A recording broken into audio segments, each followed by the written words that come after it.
முடிவு செய்ய முடியாது. டெல்லியில உட்கார்ந்துகிட்டு தமிழ்நாட்டில் இருக்கக்கூடிய கிராமத்துல, வெஸ்ட் பெங்கால்ல இருக்கக்கூடிய கிராமத்துல, ஆந்திரால இருக்கக்கூடிய கிராமத்துல எந்த ஊர்ல எத்தனை பேருக்கு வேலை கொடுக்கலாம்னு அவங்க முடிவு பண்ணுவாங்களாம். அப்படிப்பட்ட ஒரு நிலை. ஆனா அதே மக்கள் கிட்ட வந்து ஓட்டு கேட்கிறார்கள். பிஜேபி எப்படிப்பட்ட பிஜேபின்னு உங்களுக்கு தெரியும். ஆட்சி பொறுப்பிற்கு வந்ததுல இருந்து மக்களை கியூல நிக்க வைக்கிறது தான் அவங்களுக்கு வேலையா இருக்கு. ஆட்சிக்கு வந்த உடனே 1000 ரூபாய் 500 ரூபாய் 1000 ரூபாய் செல்லாதுன்னாங்க, 2000 ரூபாய் செல்லாதுன்னாங்க. நம்ம பணத்தை நம்ம எடுக்கிறதுக்கு பேங்க் முன்னாடி நாய் கணக்குல கியூல நின்னுமா? கொரோனா நேரத்தில் ஆக்சிஜனுக்காக, மருத்துவ வசதிகளுக்காக கியூல நின்னோம். பிரதமர் வெளியில வந்து பாத்திரத்தை தட்டுனாரு. அதையும் பல மாநிலங்கள்ல கியூல நின்னு தட்டினாங்க. அதற்கு பிறகு இன்னைக்கு பெட்ரோல் டீசலுக்காக மக்கள் கியூல நின்னுட்டு இருக்காங்க. இப்ப கேஸ் சிலிண்டர்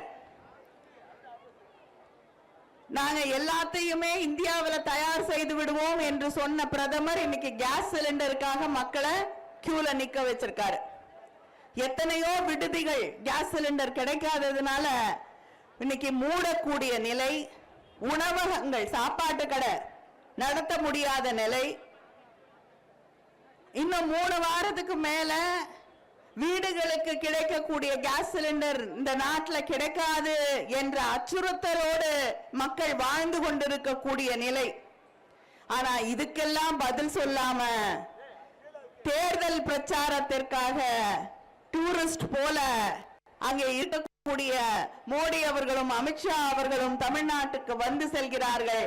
எந்த கேள்விக்கும் பதில் இல்லை. தமிழ்நாட்டுக்கு கொடுக்க வேண்டிய நிதியை கொடுக்கிறதுக்கு தயாரா இல்லை. நம்ம பிள்ளைகளுடைய படிப்புல கை வைக்கிறாங்க. 3 மொழி கொள்கையை ஏற்றுக்கொள்ள மாட்டோம் என்பதெல்லாம். ஆனா இதுக்கெல்லாம் எடப்பாடி பழனிசாமி தான் கூட்டணியில இருந்தா போதும் அப்படின்னு சொல்லி வாயை மூடிக்கிட்டு மௌனமாக அவங்க பின்னாடியே போயிட்டு இருக்காரு. ஒன்றை நான் மறுபடியும் அவருக்கு நினைவுபடுத்த நினைக்கிறேன். அவங்க கூட கூட்டணி வச்ச யாருக்கும் எதிர்காலம் இருந்ததில்லை. உங்களுக்கு இருக்கக்கூடிய ஒரே எதிர்காலம் ஏதாவது